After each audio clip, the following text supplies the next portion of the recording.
Hello everyone, welcome to my YouTube channel, Mr. Corbi.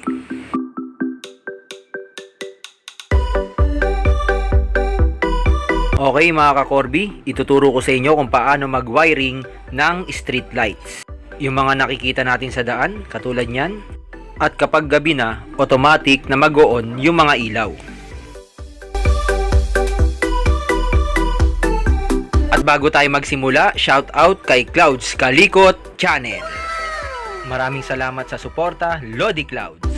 Okay, simulan na natin. Ito yung ating electrical training board at siguraduhin naka-off ang ating circuit breaker bago gumawa ng any electrical installation. At ito naman ang ating photo switch, pwede ring tawaging photo sensor or photo cell.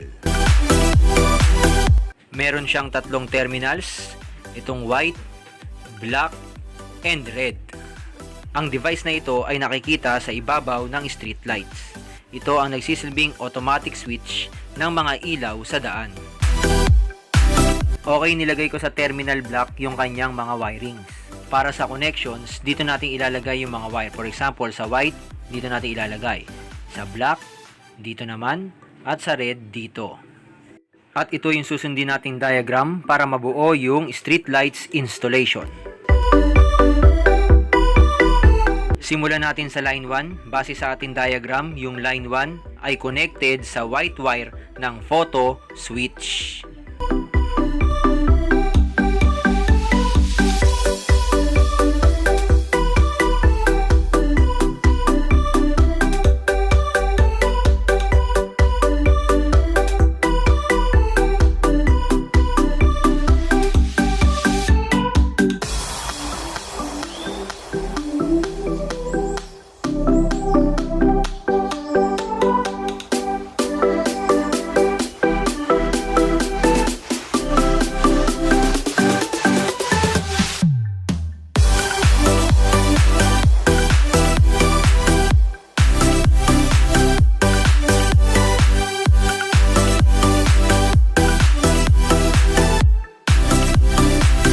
Again, line 1 connected sa white wire ng photo switch.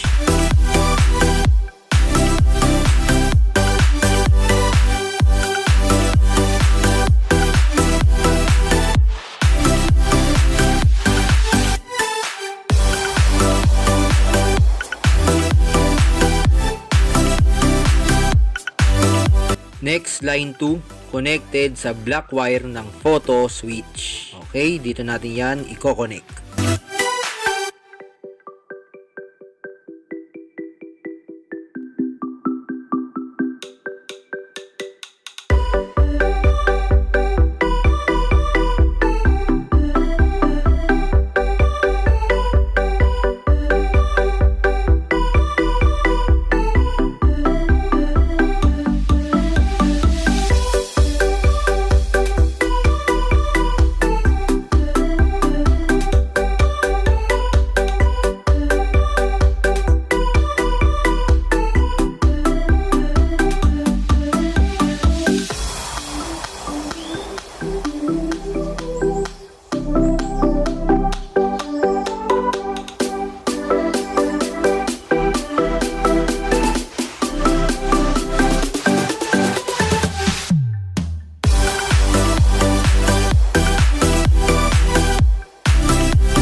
Next, dito tayo sa bulb.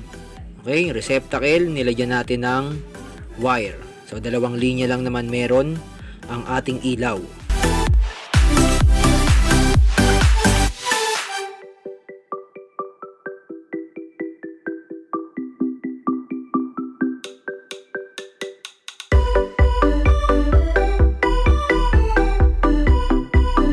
Yung isang linya ng ilaw connected sa red wire ng photo switch.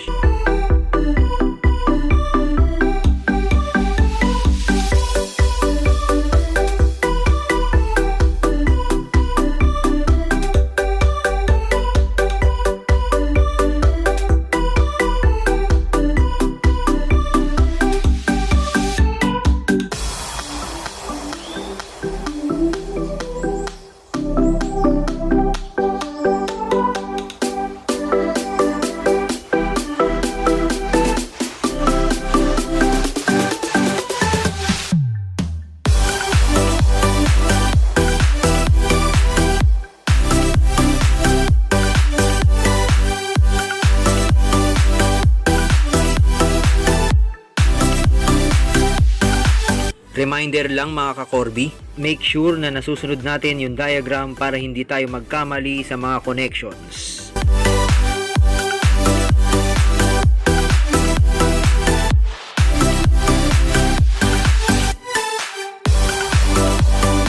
Next, base sa ating diagram, yung isang linya ng ilaw ay pwedeng i-connect sa white wire ng photo switch o kaya naman sa line 1 source ng circuit breaker.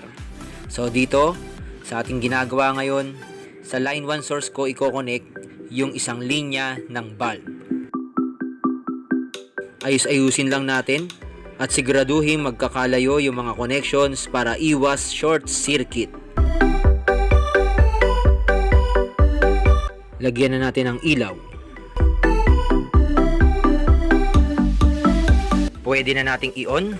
Reminder lang, high voltage na tayo kaya keep safe. Okay, nag-on yung ilaw at dahil maliwanag pa, automatic siyang mag-off. Ayan. Okay, so ito yung photo switch. For example, gabi na, takpan natin ang photo switch. Okay, automatic na umilaw yung ating bulb. Tanggalin ulit natin. Kunwari, umaga na. Nag-off yung ilaw. At kapag dumilim na naman, automatic na mag-on yung ilaw. Yan ang principle ng photo switch. At yan ang dahilan kung bakit automatic na nagte-turn on and off ang ating mga street lights. Pwede rin ito gamitin sa mga bahay. Kung gusto nyo yung ilaw nyo sa labas, pag dumilim na, automatic na mag-on. At kapag maliwanag na, automatic na mag-off. Okay, magwa-wiring pa rin tayo ng street lights pero gagamitan na natin na magnetic contactor. So para saan ba itong magnetic contactor? Ginagamit ito kapag matataas na yung wattage ng mga ilaw ng street lights para makontrol yung voltage at current na dadaloy sa circuit. Ito yung mga main contacts ng magnetic contactor. Line 1, line 2, line 3. Ganon din sa kabila, line 1, line 2, line 3. At meron din ditong A1 at A2. Dito magko-connect ng voltage. Okay, A1, A2. Ganon din sa kabila, meron ding A1 at A2. Merong label. At syempre, bago na ang ating diagram, meron na siyang kasamang magnetic contactor. Isa-isahin muli natin ang pagwa-wiring. Huwag kakalimutan, i-turn off ang circuit breaker for safety. Simulan na natin, base sa ating diagram, line 1 source connected sa white wire ng photo switch.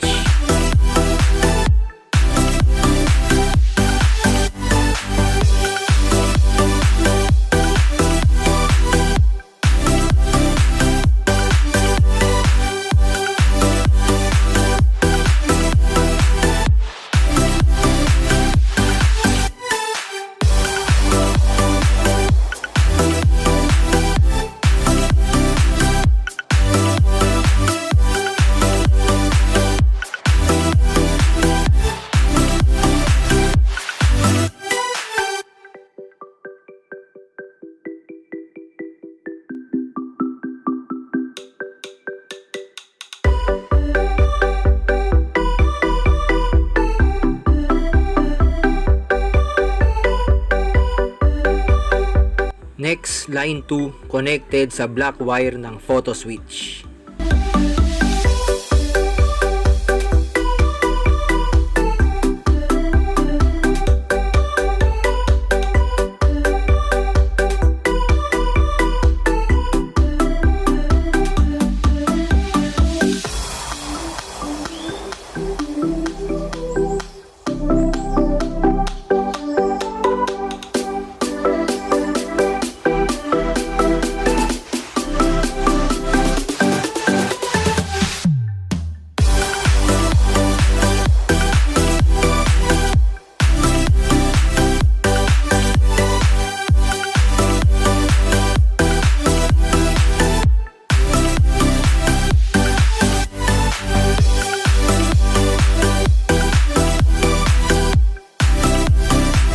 Make sure na sa tamang terminal nating malalagay ang mga wire. Susunod, yung red wire ng photo switch ay connected sa A2 na magnetic contactor.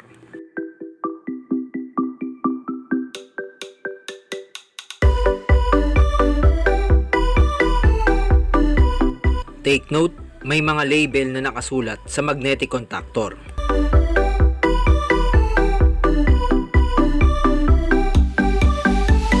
Kailangan nating higpitan yung tornilyo para hindi matanggal sa A2 terminal.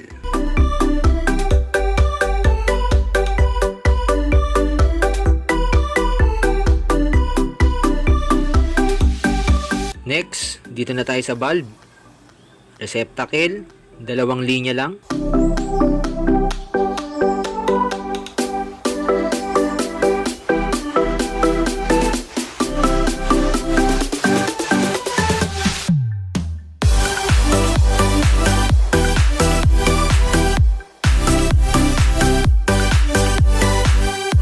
Muli nating tanawin ang diagram, okay?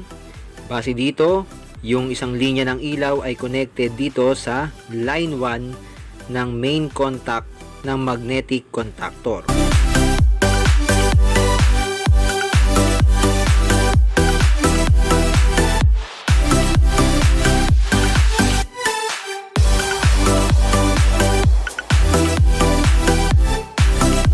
Let's continue.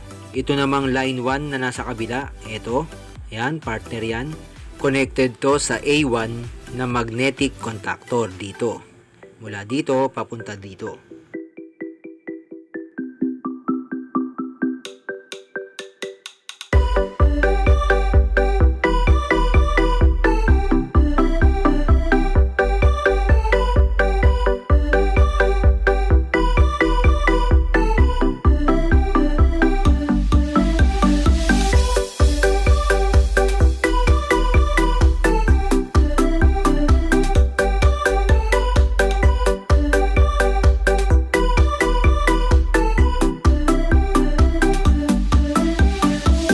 Sunod, yung A1 connected sa white wire ng photo switch o kaya sa line 1 source ng circuit breaker.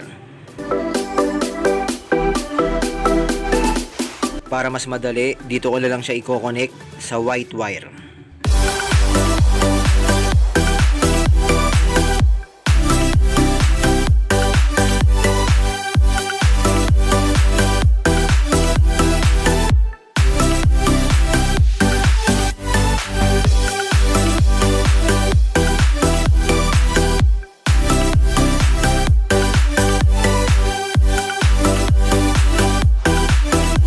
Yung isang natitirang linya ng bulb connected sa line 3 main contact ng magnetic contactor.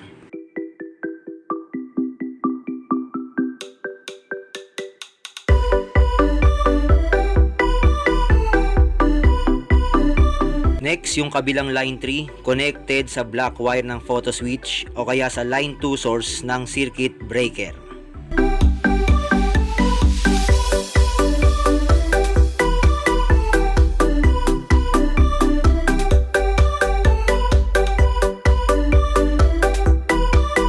At para mas madali, i-connect ko siya sa black wire ng photo switch.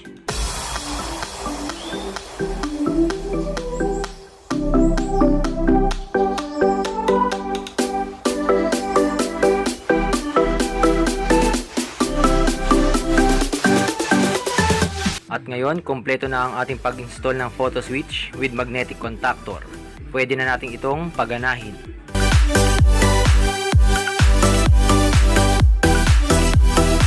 Muling siguraduhin na magkakalayo yung mga connection para iwas short circuit. On na natin. Kung mapapansin nyo, umilaw. At dahil maliwanag pa, bigla na lang siyang mag-off. Yan. So mapapansin nyo, nag-off dahil maliwanag pa. At muli, takpan natin itong photo switch. For example, gabi na. Okay.